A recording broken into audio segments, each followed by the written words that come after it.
Welcome back to Marbella Now. My name is Nicole King. Hey,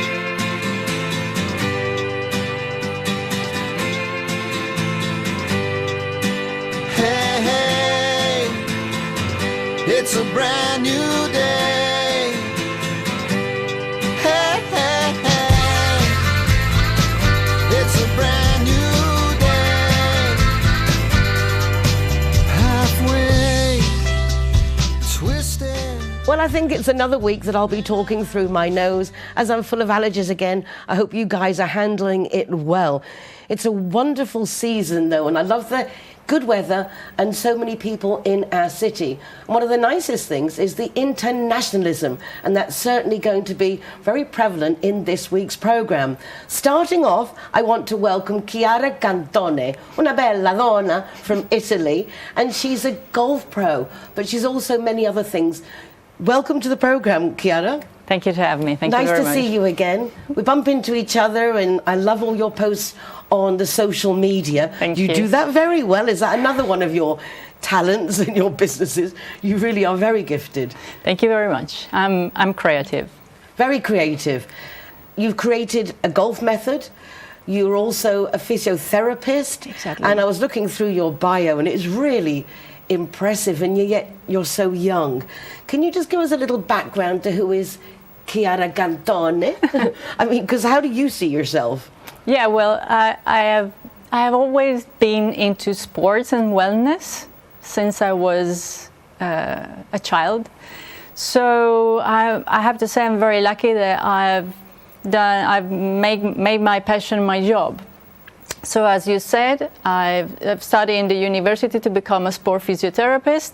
Here in Madrid, I certificate myself to be a golf teacher, and I'm a wellness consultant because through my experience with people, I have noticed that the way you eat, your diet, and the food you choose is just crucial for your wellness. So I'm helping people. I'm like a nutritional coach, and I'm not a dietologist, I'm not a doctor, but I help them to choose the right fuel for them. It's amazing, actually, how years ago things we took no notice of, and yet lately there is more conversation about what we put in our bodies. And similarly, we wouldn't give a plant Coca-Cola, we would give it water, and yet we put all kinds of rubbish in our bodies and then don't associate the symptoms that we get or the problems that we have with actually what we're eating. How can we grab onto that first of all? What would be your recommendation to look at what is it that we, majority of us, do wrong? Well, I think there's two things that are very important. You have to know that everything you put into your mouth is an information for your body. So just ask to yourself if you want to become what you're eating.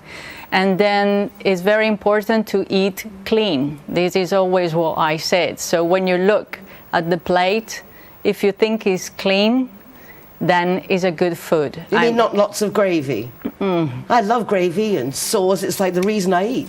Because it's very tasty. That's how they catch you. But it's also because your tongue is get used to that taste. So when you maybe just eat a tomato with nothing, it doesn't taste anything for you because your tongue wants more and more and more and more.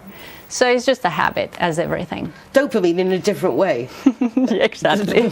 Curious, because it is. I see that with my children are vegan and the babies are vegan, and they just naturally gravitate to healthy foods. It looks good to them, it tastes good to them. The body they haven't knows. been spoilt with, as you say, the things that we have. Yeah. Being healthy, I see that you have a different approach to golf, not as a sport, as much to just a way of life. And I love that approach. In fact, I definitely want to come to one of your Sunday sessions, because I've got no excuse on a Sunday not to be there. And I think it does sound, the way you present it, quite attractive. Can you share what you were telling me with our audience of your very easy approach to golf? Absolutely. I think that golf, as you said, is a lifestyle, and is a lifestyle focused into wellness, because you spend so much time in nature, you walk, You have to breathe when you play golf, you will see.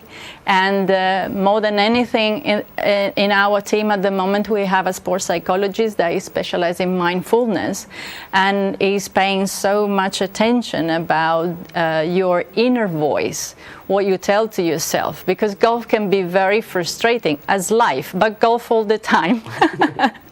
So it's a very good gymnasium to make your mistake a friend, not something wrong like we are used to mean it, and then how to manage your emotional intelligence, you know, the way you use your emotion to achieve your goals, and also where you walk a lot. And for me, one of the nicest things is that golf is very social, because you need time, you stay with people, and then after the round of golf you always stay and meet new people. So for somebody that is over 50 and maybe retired and come to Marbella as a new life, because there's a lot of people that they have their second houses here and they don't know anybody. So I think that golf is a very, very good networking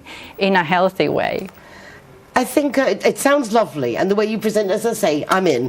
However, I mean, I've been involved with golf. My father was a golf fanatic, and we used to go to the driving range at least every, Saturdays and Sundays. We'd spend all the time at the golf club, and yet I always found that, or have associated it with being very rich, and that only the rich people can play golf. And yet you seem to think that even here in Marbella, that's not necessarily the case. No, unfortunately, golf has this etiquette, but it's like when you buy a bag. I mean, we love bags, but there's different prices. I don't have a Versace bag. I have a normal one because I don't fancy an expensive one. And golf is the same. There's golf courses around that they are very expensive, and the golf course where I teach, for example, is €20 for 9 holes, which I think is... That's nothing. I'm shocked. I'm very surprised. Which golf club is that? Magna Marbella Golf. Fabulous. I mean, it's a lovely place as well. It is. So it's not like you're going to some kind of dump. You're going to Magna Marbella. There's two worlds in golf. One, you have to be a member. So you play with members and it's quite exclusive. And another one is like our academy, which is open to the public. You just come. We give you a club. You just have to pay for the balls. If you want a lesson, you get a lesson. If not, you just enjoy people, environment, and music. We have music in our driving range, which is quite unusual. Which is very nice. Because also, as you're saying, it's a great way to learn to focus and also to disconnect. Absolutely. And that mindfulness, in the sense of becoming present with the moment, concentrating on something other than our day-to-day stresses and obligations. You gotta be there. Yeah, and that's why this year I'm the golf ambassador in Spain of the World Wellness Weekend, which is an event that will happen in September, where we will offer wellness activity for free. Obviously, one of mine will be golf, to let people learn golf for free in those 3 days. Will be the 15, 16, and 17 of September worldwide. That synchronized. Sounds very interesting. And where is it being held? What's the format of it? If it's worldwide, where is your bit in Marbella going on, or how's the format? Well, you just have to organize your activity. You have to upload it on the official webpage of the event. So everybody that look and visit that webpage just have to look at the location. Maybe they are in Coin, maybe they are in Bangkok, and they just check, and they have all the list of the activities. So if you're doing something for that, you just let them know, and they include it in the web, and you all go for it. Exactly. That sounds wonderful. Well, congratulations on being an ambassador for that. Thank you. And what else would you like to share with us before we finish? I can't believe the time is flying by, but I'm sure you've got lots of things. Will you be going to the Solheim Cup? Is that exciting for you? Yeah, seeing that women's golf is getting the extra promotion and awareness, that it's very special and unique. It is, and they are doing a very, very good promotion, I have to say. And after COVID, you know, when everything was blocked, it's so nice to see big tournament again. And talking about ladies, you just mentioned, this year we have organized a ladies group every Sunday that I've just tried, but then it became a big success. So now we stop for summer because obviously it's the busiest time of the year, but we will do it again in October, and we will do an English group and a Spanish group. So it's an excuse also to learn the language or to meet new people. Sounds absolutely wonderful. And before we finish, just to thank Elena Olcina, because she's got a lovely group, as you know, Sinergias Femeninas, feminine synergies. And although Chiara and I have met many times before, on this occasion, she's come to the programme through a little nudge from Elena saying, hey, I've asked the girls who wants to come on the show, and Chiara was one of them. But, you know, you can always contact me directly. In fact, you did, but I didn't see it. A lot of messages. Yeah, I have to thank the group of Sinergia Femenina because they're always very helpful. Well, Elena's lovely and all the girls are lovely, and it's nice to see that more and more people are really hashtagging better togethering, because it is nice to support one another. Absolutely. And share what each one of us does and see how we can help each other and at the same time get healthy and learn golf in an affordable way. Yeah, together we are stronger. Yes, we are. Yes, we are. Cara, lovely to see you again. Thank you very much. Namaste. My pleasure. Don't go away. Back in just a moment. Hey, hey.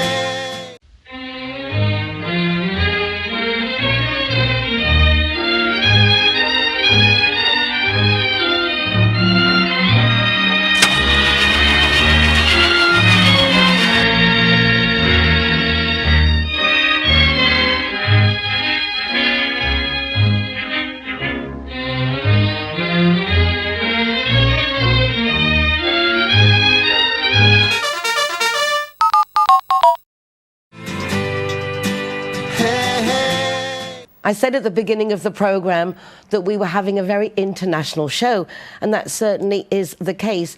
Joining me now is a young man from Austria, but I've got him in the studio thanks to Dana Novak, who she works and writes for Nachrichten, which is a German newspaper. Nachrichten. What a name. But anyway, thanks to Dana, and welcoming now Dominic of the Steiner Gallery. Hello. Welcome to the programme. Thank you for inviting us. It's a pleasure. Thank you to Dana, because otherwise I might not have really heard about you. And it's lovely that we can mix our internationalities so we don't miss out on things. Exactly. Do you live here in Marbella? No, we're just on visit actually. So we arrived yesterday, and I'm just here for this week. But fortunately, it's not my first time, so we have already some experience with Marbella here in the Costa del Sol. So I think it's my 5th or 6th visit already, but for different projects. Yeah. So this is our first project now in this special case with our self-organized art week. So you come all the way from Austria just to do this art week in collaboration with Arte 8, which is Art 8. Mm-hmm. Tell us a little bit about the collaboration and what your intention is from what you're putting together this week. Yeah, so the collaboration started actually in Vienna for the first time. This was in February this year. So the gallery host and the artist itself, he had a solo exhibition in our gallery in Vienna, which was very successful, and with very big paintings. I have never seen the paintings before, and then when we got them delivered, that was very exciting to get such a huge amount of painting, and very heavy as well. And this was a very nice experience for us, and the feedback from the audience was really brilliant actually. And at the same time already we decided then to make a show then here in the summer months. Yeah. So you're bringing all the artwork from Vienna here? Exactly. So we shipped all the paintings from Vienna. That's a big expense. I mean, that's a lot of organising. It's the expense itself is in the case of organising, not in the shipping cost, because it's, as you know, it's still a European mainland, so it's not a big issue. It's much expensive if you ship to the US or to Asia, because you have to use airplanes, but now it works everything with truck on the road. And this makes a big difference. But of course, you have to organize everything that arrives in time, because in logistic, time is everything, and you cannot ship it too early, and it should not arrive after the deadline. So that's all about timing. That's true. Yeah. And what is your interest in art? When did that start? How did you get into the world of art? I was lucky to grow up in an art family. So together with my mother, Karina Steiner, she was the founder of the gallery. And I was always involved in this kind of business, but starting with very simple jobs, like helping here with serving drinks for the guests, doing the bookkeeping, accounting, then creating the website, and then from years to years it's developed more. So I was involved in more projects, and then so I think for the last 2016, since 2016, I more or less own or run the gallery as a director, and there are so many things which you have to take care of it. And I'm the person who likes to make everything by my own, because I always know how the result is if you always count on yourself.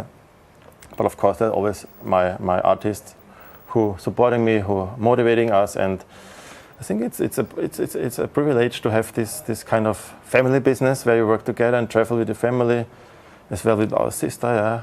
And I think it's a privilege. So it is a privilege. It is. I just to think that you want to be involved in your mother's business, for me is lovely. I'm a mother, yes. And I think for your mum as well, it's a privilege that that one's children have enjoyed the experience and want to carry on that legacy. Do you find that your taste in art coincides with your mother's taste in art, or do you see that through the different generation and the perspectives that you're now taking a different line? What is your personal taste? Of course, everybody has his personal line. I think that's a good line. But of course, I learned also much of her, to be honest, of course. And yeah, but we are not fighting in who is better or no, but I'm right. just saying whether you have different interests, which has made it obviously perhaps a more varied exhibition with different types of artists. I mean, that's how we're doing it. We have every month different artists. We rotate every month, so I'm in contact with so many artists for all kind of ages. Yeah, so that's the interesting part of it, I think. Yeah? And of course, her friends and her collectors are a different age than my ones. But it's very interesting to get involved into this, because to be honest, as a young person, it's still tough in this business, because some people always asking me, they didn't expect me as the gallerist, to be honest, that happens often. But if you're telling them I'm already more than 10 years involved in this business and you grow up with this, it doesn't matter how old you are. I mean, the most important thing that you're happy with the job, yeah.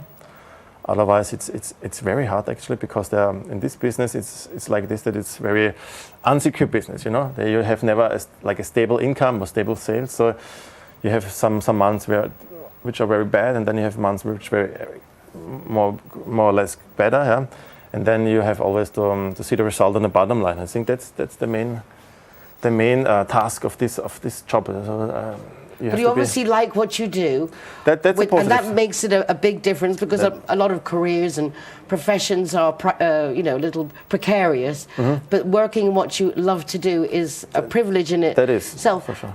There are many artists, and I see here in Marbella we have an amazing talent. But as a gallery owner, how do you establish the criteria to say yes to you and no to someone else, with it being such a subjective subject? That's an interesting question, because many people asking me this always, how to find the artist and how you choose this exhibition. But we are in a lucky position that, as you said, there are so many good artists on the market, and that we have options to select. And then most of the artists already approached us, and so they apply. And then you know them, you get in contact with them in person, and that's always, I think, what it makes it personally. To see how the artist thinks, how it works. So that's always for me important to see the procedure behind, yeah, because there's always one line how you present yourself in the public, and one way how you present your in creating this stuff, yeah, and how they are in their private life, because the private life always reflects in the works of the artist, yeah, and that's always what our clients want to see. No? They want to see the story, the full package. They don't want to just see the painting. I mean, if the artist is famous, and most likely dead, unfortunately, then he's already famous because he cannot create any art like Picasso or Dali. Then the art itself actually, that's not the hard part. But in our business, actually, the hardest part is then to find the right person for the right painting. I think that's the tough part, because artwork has also his history and his relation to the author, to the artist. And I think this makes it so special. It's very personal. It's super personal business. It is, and that's the one thing about art. It's so personal. It is. It is so very personal. And after the show, after this interview, in fact, we're going to magically disappear and appear in a private villa for a preview of what you've prepared for this week of different artists exhibiting here in Marbella, Vienna in Marbella. Exactly. What can we expect? So where are we actually going to? Who's going to be there? And then what comes? Well, let's start with that. Yeah. When we go now to the villa, who is going to be there? Are going to be artists there? All my artists are there, except one artist who cannot come, unfortunately. But all of the other artists, they will join in person. That's also one very positive thing what I appreciate. So that all our artists, they like also this part of traveling and to be international. And because you said Vienna and Marbella, it's not only that we have Viennese artists, it's more international artists as well, like German, Austrian, Swiss artists, even American artists. So it's a very international show, and that's what makes it special, I think, because people don't want to see only like domestic products; they always want to see like the international touch. I think this makes it very interesting. And Vienna is one of the most international cities around the world, and also very open and friendly. And I think that's one point which is common in Marbella. I mean, Marbella, of course, is much smaller, but you see so many people here around from UK and from all over the world, and that makes it a very charming city. Undeniably, I mean, that's what it really is. It's our international mix. We have more than 140 nationalities registered in our city, and lovely to have all of you here. After tonight, the preview, that I'm very honoured, thank you very much, to be attending, where can the general public come and see this exhibition? Where will it actually be exhibited? So this will take part in the Arte 8 art gallery. On the main street, it's called like the Golden and the Avenida Hohenlohe. The Golden Mile and the Avenida Hohenlohe. Yes. I think it's just next to the the Congress of the Fair Congress, and next to El Corte Inglés, opposite side. And this is going on for 2 weeks. So we have here 2 weeks then the privilege to show our exhibition. And for tonight, it's just one painting of each artist for 1 day as a preview, and come together with the artist. And from tomorrow on, then the opening of the exhibition in Marbella is also officially done, and then the people have like until the 25th of June the possibility to see the exhibition, the paintings in live, and without paying any fee, because it's always a common question. So if I have to pay to attend or to see the exhibition, no. In galleries, it's always free of charge to enjoy. And I imagine people can purchase them. And it's all for purchase, of course. That's what it makes also interesting. And then it's coming to another interesting factor, because in case of purchasing, it's not only one person who is deciding. So if it's a family, the whole family have to decide, or especially the wife always has a big... You bet. Yeah, it's always an interesting story, which people are involved in this topic. Well, so I'm really grateful that you've come to the studio. I know that you've got a lot to do, because you're giving this wonderful preview this evening to the exhibition. So, as I said, thank you very much. Thank you, by the art of TV magic, we are now going to appear at the preview and look at the paintings, meet some of the artists, and then you'll realise exactly why you want to be going along to this exhibition. You've got 2 weeks to do so in Arte 8, Art 8, which is in the Golden Mile. Don't miss out. Thank you so much.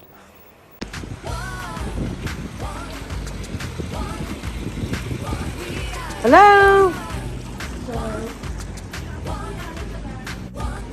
Catherine is an artist as well. This is her studio. So she's doing collage, like amazing artwork.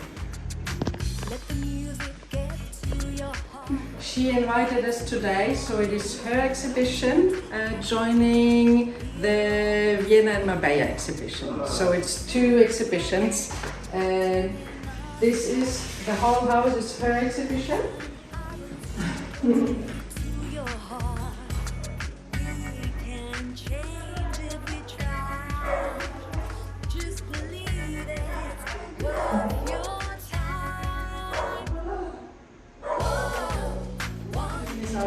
So this is all the artworks. Beautiful. Yeah. Hard to get without the reflections, but lovely.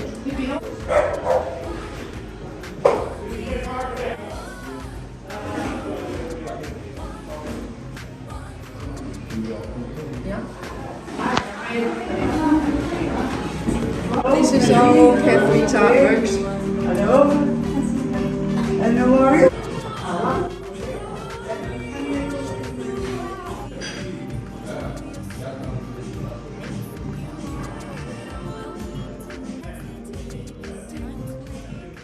Tomorrow we have the opening of the art exhibition Vienna and Marbella at the Gallery Arte 8. And here some of the artists brought some of the artworks which we will see tomorrow in a big exhibition. So here we have only a little selection of some artworks. We are at one. We are at one. We are at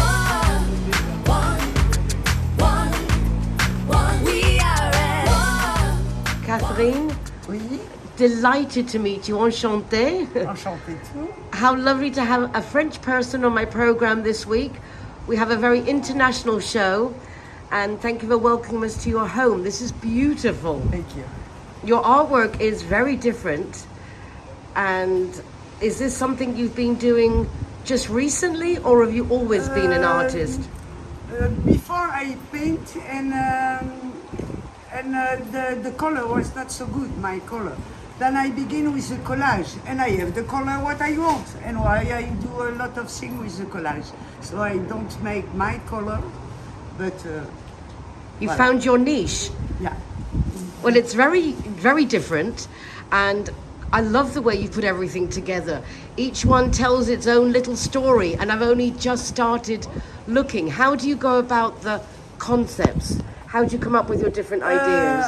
As I see a nice color of a nice form, then I begin with the form of the color.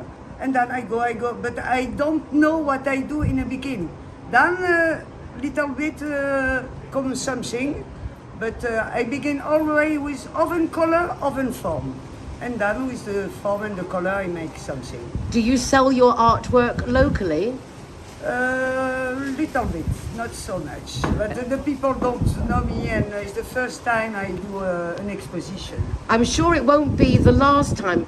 It really is lovely. I've really enjoyed looking at it. Oh, thank And I'm you. not just saying that, it is quite charming. Merci. So you're exhibiting now with some other artists, and everyone is meeting today in your home. So that's very nice for you, welcoming other artists. Merci. And we look forward to seeing you at the gallery, Arte 8. In Art 8, will you also be exhibiting there? Yeah, with Alexander, huh?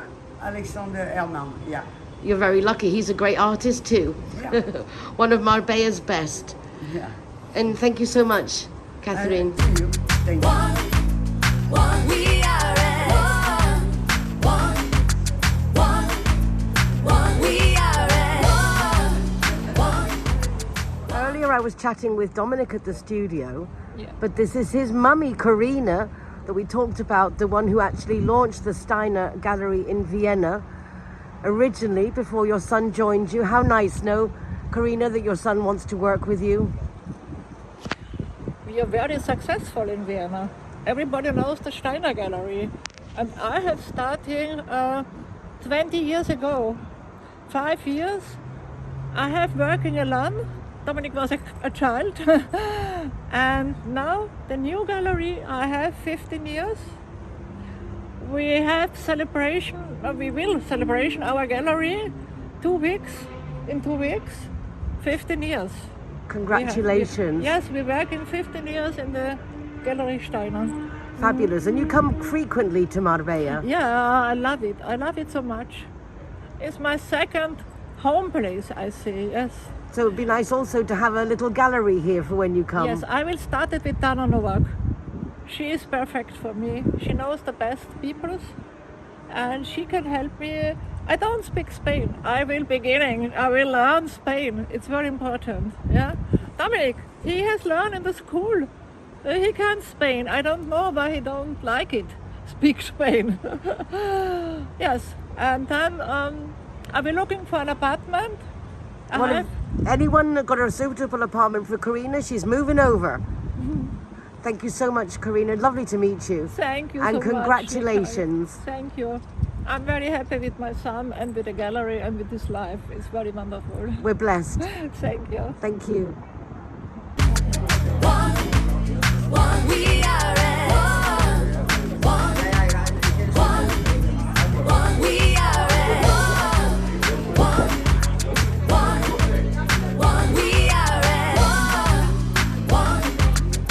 What an honour to have the German consul come all the way here for this lovely little get-together. Guten Tag.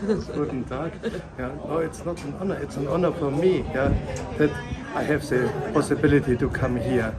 As you know, yeah, as I'm very keen, yeah, in culture.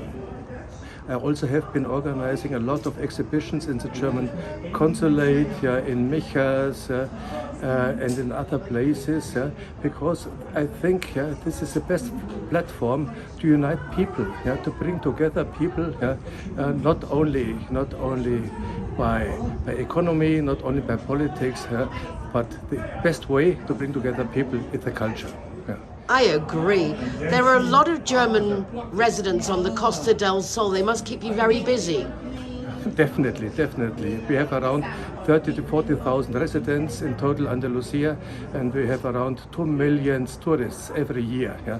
They keep us indeed very, very busy. What's the biggest thing with the tourists? Losing the passport? Losing the passport, being victims of robbery, and losing the money, and everything you can imagine. I'd rather not imagine. Let's just this afternoon enjoy the artwork. Lovely to see you again. Lovely to see you, and for me it's a real pleasure to be here.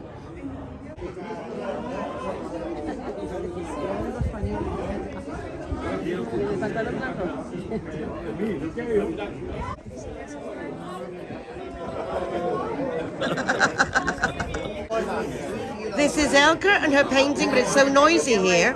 We're going round the corner for a quick chat. Elke, welcome to Marbella. You must be very excited about the exhibition that's going on for the next couple of weeks. Yes, I'm very excited because for me it's a beautiful that I can exhibit in Marbella. I've been here 2019 and I'm so impressed. It's so a beautiful place. Yeah, and I like to exhibit here. Yes. I'm really looking forward to the exhibition. Do you just have the one painting we've seen, or will you be showing more? I show 5 big mandalas. Yes. So your thing is mandalas? Yes. Not the only, but for Marbella I choose the mandalas because I also like all those houses with those picturesque patterns, and I like it very Well, much. best of luck. I hope everybody buys your paintings and that there are none left to take back with you to Vienna. Oh, that would be, I appreciate that. Thank you so much. we are we are we are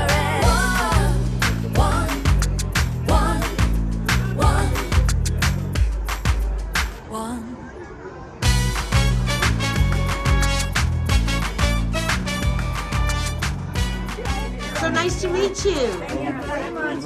Very honored. Guten Tag, Traute. Good evening, guten Abend. Welcome to Marbella and congratulations on the exhibition. I thank you so much. I'm very honored that we are having this presentation here and that I'm able to show at least one of my works here and another 4 in the gallery in Alejandro Hermann. And this particular work here is called Changing Longitudes. I have spent a lot of time on high sea sailing, and from that sport is also the watching the navigation part, and of course with longitude and latitude. Very inspired, and I hope you have a very, very successful exhibition and enjoy your stay in our city. Thank you so much. The city is so beautiful.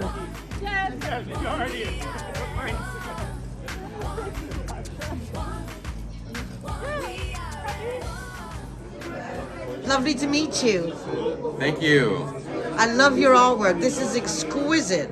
Thank you.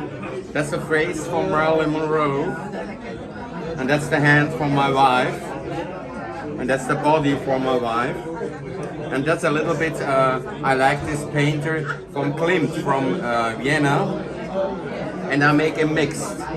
The biggest star in the world, Marilyn Monroe, and all the gold from Klimt, and that's the mixed. And she have in the hand this one, and looks for the balance. Yes. The balance of life. Is that what you're looking for? The balance in the world, and the balance in the love, and the balance in the face and all. Well, welcome to Marbella. It's a pleasure to have you here. Thank you very much. And good luck with the exhibition. Oh, thank you. Yes, yes. How many paintings do you bring here? 5. Well, I hope you sell all 5. Yes, thank you.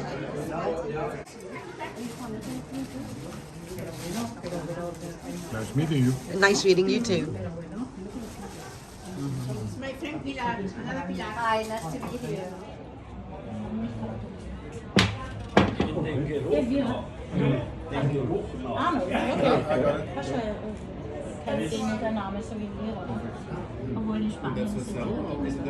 Hello, Elvira. Lovely to meet you. Nice meeting you. I'm very impressed with your artwork because it is so very, very different. Yeah, it's very unusual. Thank you. When did you come up with the idea of making footwear out of bullets? It's quite some time ago. I just wondered what shall I do with my old shoe. And I was always in the art. And then I thought, okay, why not make it more interesting, the shoe? So do you actually sell these to the public? Yes. I thought they were part of the decoration of this home. They look so good here. They fit so well. No, they are mainly sold by the Gallery Steiner in the USA. Miami, Los Angeles. You must be very proud. I am, and I'm very proud to be here in Marbella again. It's not my first time. I'm happy. Oh. Well, I look forward to seeing the exhibition, and I hope that you sell everything and it's very successful. Thank you. And tomorrow you will see a photo art of mine. I'm looking forward to it. Yeah, thank you. Thank you. Congratulations, and welcome to Marbella. Yes, thank you. I'm so happy to be here. Thank you.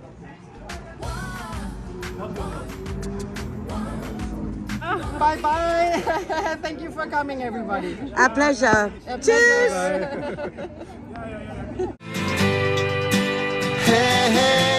When I'm the designated driver, I think it's only fair that I get to choose a zero-hero venue that rewards me with free soft drinks. My friends all get to choose and booze, and they feel safe going home with me. Make sure that you get your reward for being the designated driver. Why pay if you don't have to? Zero Hero, welcome here at the Gaucho de Banús.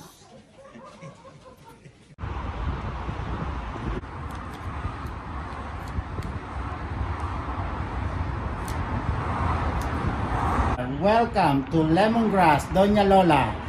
Thank you very much. Hi guys, Kazakhstan is proud to welcome the Zero Heroes. So come on in and enjoy free soft drinks for anyone who is the designated driver. Thank you, Nicole.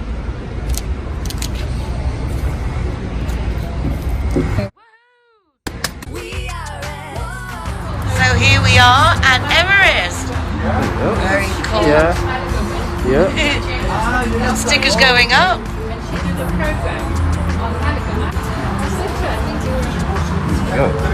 Hi, my name is Govinda. I'm from Everest. Welcome to Zero Hero, to Everest Fusion, to enjoy your cocktails, drinks, and happy hour as well.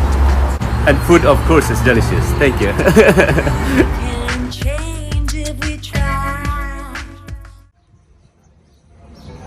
Welcome to Sister Taperia. Perfecto.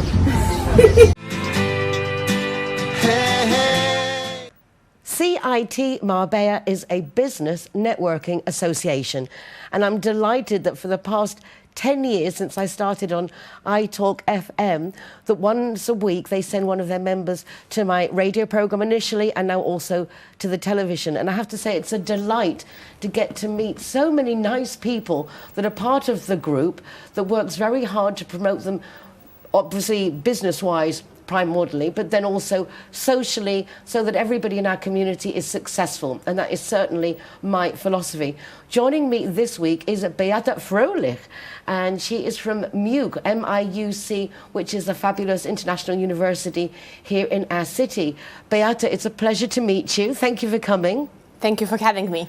So tell us a little bit about yourself first before we talk about the business. Where are you from originally with that lovely name? What a mix, Beata Fröhlich. Yes, so as you said, so my name is Beata Fröhlich, and I am a Dean of Marbella International University Center, right? So I've been a lawyer for almost a decade. I'm Lithuanian, and I moved to Canada for my postdoc, and it got very cold there, so I decided to come back to sunny Marbella. Well, welcome back. How long have you been back again? 9 years. So that's quite a while. You're well settled in, and you're part of the furniture, as we say. Once you get to 9-10 years living here, everything becomes very much at home. Are there many Lithuanians in Marbella? Not that I know of. Because mostly we find that, not that we make ghettos, but particularly the British and the Swedes and the Germans tend to live in certain areas where they're surrounded by their own types of shops and foods. So you're quite happy living the Spanish life or the international life? International, I guess. You have many nationalities at the university, and you cover a wide range of courses. Tell us a little bit about what makes MIUC so special. Right, so as you mentioned, we have a range of courses, right? So we do Bachelor in International Business Management, Bachelor in Marketing Advertising, Bachelor in International Relations, and also we offer Master in International Relations and Master of Science in International Business. I mean, very impressive.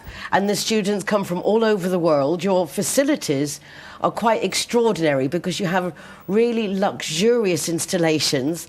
It's very 5-star. And I imagine that your students are also very 5-star. Of course, right? I think that people, that's who make university great, right? So we have very diverse student and faculty and staff body. We have about 95 different nationalities. And yes, as you did say, we have cutting-edge technology, and we have a very up-to-date and marvelous campus. If we've got parents and students watching now from Marbella or around the world, what would be the children, the young adults that you would appeal to say, if you're looking at X career, I don't know, that they should come to your university? What would be your sales pitch to say to people, okay, you should come to my university because obviously the courses are very impressive, but what kind of person would want to come to do those courses? What future, what careers would they be looking to? Right, so international.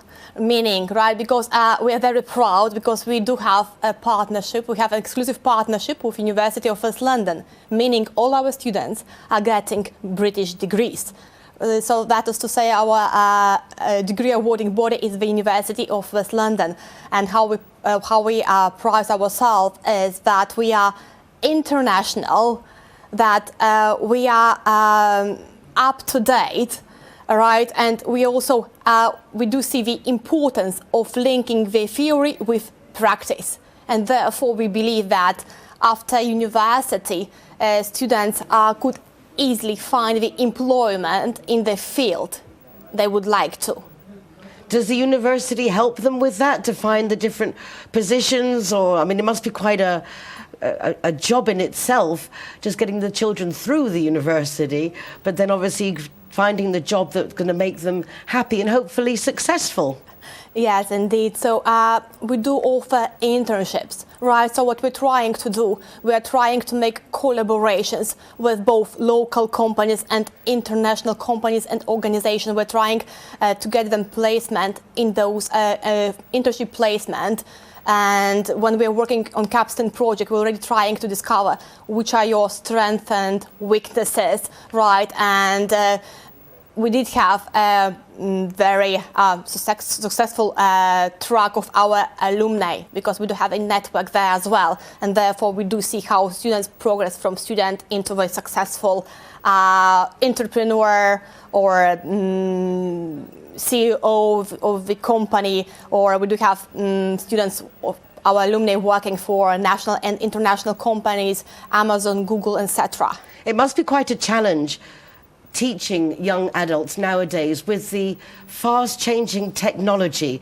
and the way their brains work so quickly. They're on such a different level. I imagine it's for any educational centre, it must be quite a challenge to meet their requirements whilst also adhering to the established systems. Yes, so therefore, I believe that one of the job of educator to adapt to challenges, right, and also to envisage those challenges. Therefore, we're investing into technology. We are looking what challenges are to make sure that we stay relevant. So, for instance, now we are really working hard to figure out how could we think intelligently about artificial intelligence.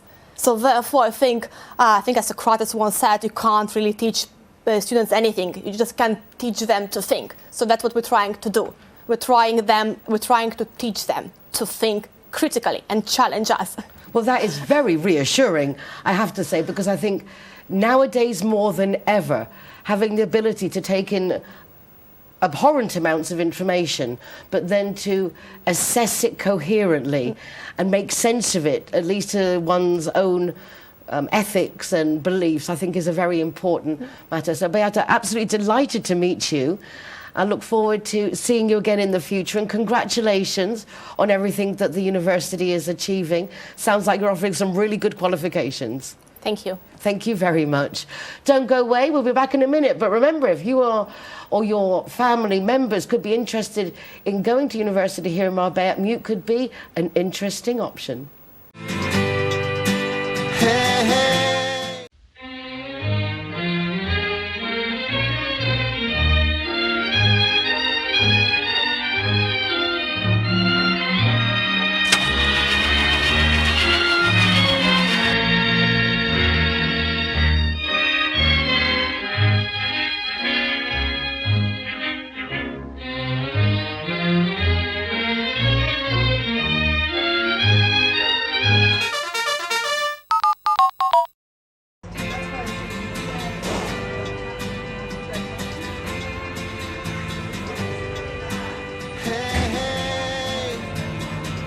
It's a brand new day.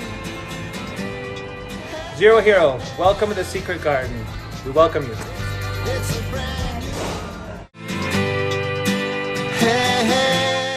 I was very privileged to receive an invitation from His Majesty's Ambassador, Hugh Elliott, to attend the MBE award ceremony to Anne Hernandez of Brexpats International. I didn't realise, though, just how privileged I was until I got there and saw that there was a very, very reduced number of guests, particularly from the press. So thank you so much, Anne, for putting me on the list. It was a very emotional moment for me, and obviously for Anne, beyond imaginable. And her mummy would have been very proud. I know that's a very big deal for Anne, because the whole Brexpat started helping her mum and people like her mum negotiate living abroad. So, Anne, my heartiest and most heartfelt congratulations on this amazing recognition that is so extremely well deserved. And for this reason, I've decided that I will broadcast the entirety of His Majesty's Ambassador Hugh Elliott's speech and also Anne Hernandez's acceptance speech, because it really was a very, very special moment. Anne Hernandez got an MBE, and that is so cool. Join me now at La Sierra Restaurant in Mijas, where the celebrations took place.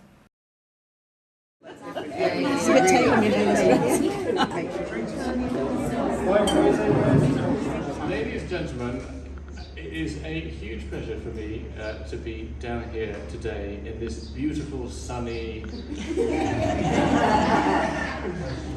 part of the world. It needs the water, and it always rains when I come down here, so it's fine. For what's a really special occasion, which is to present Anne with her MBE. Woo, woo, woo.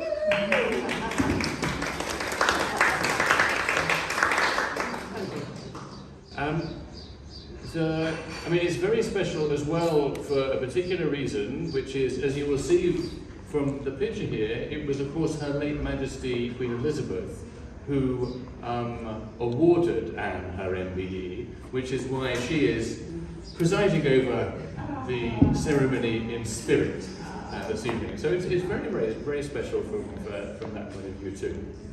And for me it's quite special because, in a couple of weeks' time, I suppose, a little bit more, I won't use the word celebrate, I will say we will mark the 7th anniversary of a certain thing happening in the United Kingdom, which was a democratic vote, which was completely turned things upside down for lots of people living in Europe, and of course all the Brits living in Spain turned life upside down for them.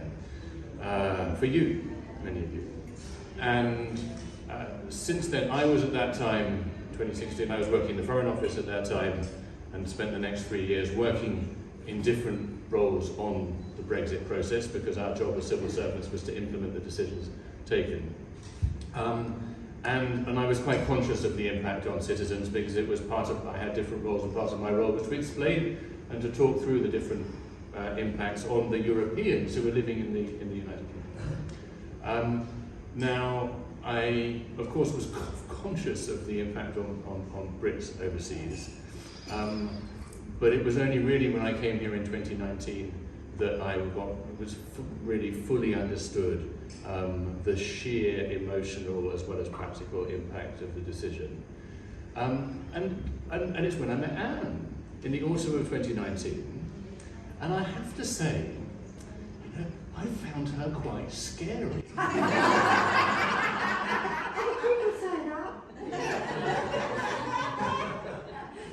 And a little bit of me still does. And I say that with huge respect and affection, because what Anne has done, I'm not going into the years and years of service before the referendum with with the president of your organisation, all the work you've done. You've done a huge amount of community work and support for people in lots and lots of different ways since you moved here to Andalusia, and you've done so much. But particularly for the work you've done on Brexit, it's been quite remarkable. You have managed this extraordinarily fine line between being absolutely rigorous and demanding, as you should have been, of us. Charmaine, it's lovely to have you here with us as well. And we were all, can I say, on the receiving end of some fairly pointed views. But that's still am. Yes, that's what we were going on earlier. But that's absolutely fine, and that's right, and that's mixing that very, very strong representation of British citizens affected by this living in Spain, but also collaborating incredibly closely with the consulate, which continues and shall continue, so that we can continue to work together to resolve the problems that you're pointing out to them to the extent that they're within our ability to do so. So that fantastic mix of absolutely rigorous and strong and very skillful and very knowledgeable. Everybody says how extraordinarily knowledgeable you are about things. Everybody also says how incredibly persistent you are. Very, very persistent, very determined indeed. My office, if Anne gets in touch, Anne Hernandez has been on the phone. So Anne's somebody who really makes her presence felt and has been an absolutely wonderful representative for British expats in Spain. You've done an extraordinary job, and although the problems are not all over, where we were talking about driving license exchange for the over 70s just now, which is an unresolved issue, but most of the issues that most worry people have now been resolved, and a lot of that is thanks to your extraordinary work, Anne. And I know it's with lots of other people, but today is about you, and it is in recognition of those full range of services over many years that Her late Majesty the Queen saw fit to appoint you as a member of the British Empire. And it gives me huge pleasure now to award you your medal.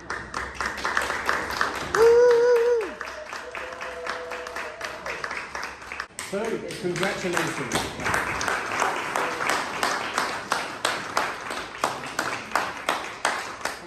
In the first instance, it's an absolute honour to receive this, not just personally, but on behalf of Brexpats, my association, and all because I help people. Many of you here know that particularly my brother, my daughter and my cousin who are here, that we are from what we thought was a fairly normal family, but we were always taught to help others and to be kind to people. Which makes being rewarded for something that I've done all my life, as we all have, quite amazing really. In fact, when I told my brother that I was being awarded an MBE, he said, "What's that for then?" I said, "For helping people." He said, "So when do I get mine?" It's just something that comes natural to all of us. And as I said, I don't want to get emotional, but it's in the memory of my mum that I set up Brexpats in Spain. Having already lost my dad, she moved out here and lived with me. Being of a certain age, she used to go to a club for expats, and every week without fail, she would come home with a phone number for me to call one of the elderly members of the club to help interpret, at the doctors, to translate an official letter, to call a Spanish company, etc. I did it because they didn't have, I would have to say, the pleasure of having a daughter like me at home. Maybe it wasn't always a pleasure for my mum, but hey, you know, he would find stored above my kitchen cupboard because I don't drink alcohol. And most of the time they got poured down the drain because by then they'd gone off, I'm afraid, because I didn't store them properly. But after many years of living on Spanish soil and as president of my large urbanisation for nearly 20 years now, I sort of knew how the systems worked here. Or I knew a professional who could advise. I knew a man who can, let's put it like that. So I set up a Facebook group called Cost to Help. After Brexit in 2016 and having lost my mum, I had so many desperate calls for help. And Spain's going to chuck us out, and I don't have anywhere to go. I wasn't a political animal, strangely enough. I have become, I do appreciate that, but I wasn't. But I really didn't think this would be the case. So I spoke to the then Mayor of Mijas, who advised me that if I wanted the town hall to support and collaborate with me, I would need to set up an official legal association here in Spain, which is what I did. 1 month later, I had around 1,000 cries for help, not just from Brexpats in Mijas, which is the name I originally gave to it, but from all around Spain and the islands. Had another word with the mayor, and he said, "Well, it's easy, just rename it Brexpats in Spain." But the rest is history, really, I suppose. I soon realised how full on this was going to be, and naively thought I could manage a year out from my job as a uni lecturer. But nearly 7 years later, next month, and I'm still doing it. And it's still very full on. Obviously with more time on my hands now, thank goodness, because I'm now retired from teaching. But who would have thought that in 2023, we'd have national and international recognition? It sometimes seems as if everybody knows me and wants to ask a question. Strangely enough, a few weeks ago, I was in Iceland. I don't ever dare go out without makeup on either because people always see me. It's really weird. I was in Iceland just buying my cranberry juice, which I have for breakfast in the morning, and a lady came to me, "Anne Hernandez." And I said, "Yes." "Oh, we've got a coachload of people come down from Granada." Before you know it, I was holding court in one of the aisles in Iceland. Everybody asking questions about Brexit, a whole busload of them. And we were told, "Would you like to move to the back, please?" Because people are complaining they can't get to the goods on the shelf. But that's basically, that is how it is. And who would know that that's what's happened. It sometimes seems, as I say, as if everybody knows me, which I suppose They might, because I've done television, radio, obviously, and we've got 7 Facebook groups. Have now added international to our name because it's not just Brits that want our help, it's others that are coming here that want to apply for visas, etc. And again, Brexit has made it difficult for them as well. And with 45,000 plus members now in Brexpats in Spain International, every day it would seem that someone needs our help. There's always another, as I say, unexpected Brexit worm crawls out of the woodwork. And that's when I call upon Hugh and his staff, unfortunately, to try and help us out. That's when he gets scared, basically, because I'm like a dog with a bone. Once I get a bit between my teeth, I don't let it rest. 2 years ago, I think it was, I had a call from the British Embassy saying that our British ambassador, Hugh Elliott, wanted to speak to me. No problem, he can call me anytime. He has my number, I said. No, it's an official call. Now, at the time, we were having serious problems with immigration stamping resident passports in Gibraltar and Spain. A couple had even been refused to board their flight from Heathrow because they had outstayed their, in inverted commas, EU welcome. I don't know if you remember this, Hugh, but poor Lorna and I were on the phone the entire weekend. And I had perhaps pushed my luck overdoing my contact with the embassy, pleading for them to intervene. The official call was to be on Monday at 11, and I honestly spent the entire weekend worrying that I had overstepped the mark and was in for an official telling off from the headmaster, aka Hugh. I really should have taken advantage of that. If you can remember, words to you, I'm so sorry, Hugh. Sorry for what? He said. I told him and he laughed and said, no, Anne, you've got it so wrong. I'm calling to ask if you will accept the MBE that you have been awarded for helping the British in Spain. And I said, really? But anybody could have helped them. He said, yes, Anne, that's probably true, but only you did. And that was the difference. Well, what can I say? Blow me down with a feather, because here I am today with an MBE pinned on me in front of my family and friends. And this is where I might get emotional, and I do apologise. I know my mum and dad would be so proud of me. So proud. They're going to be watching and looking down, and I hope that I've made all of you proud as well. I will continue to do everything I can to help anybody. Thank you so much.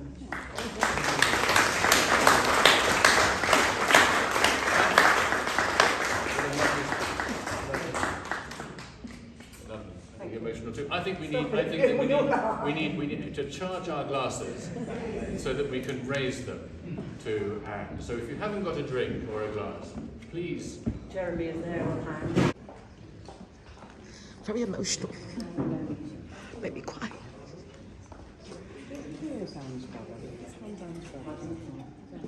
Raise your glasses to Anne Hernandez, MBE. Anne Hernandez, MBE. Touch.